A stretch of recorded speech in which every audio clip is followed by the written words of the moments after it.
хадисе сказано: «Поистине Аллах любит чихание и не любит зевоту». Поэтому, если кто-то из вас чихнет, пусть воздаст хвалу Аллаху. Что делать чихнувшему? Первое – прикрыть лицо ладонями. Если кто-либо из вас чихает, то пусть прикроет свое лицо ладонями, чтобы приглушить звук. Второе – произнести дуа. Если кто-либо из вас чихнет, то пусть скажет «Альхамдулиллахи раббиль алямин» – хвала Аллаху, Господу миров.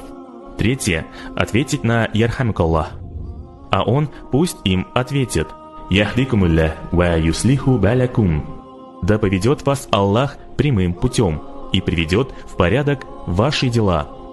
А он пусть им ответит «Яхфирулляху лана валякум»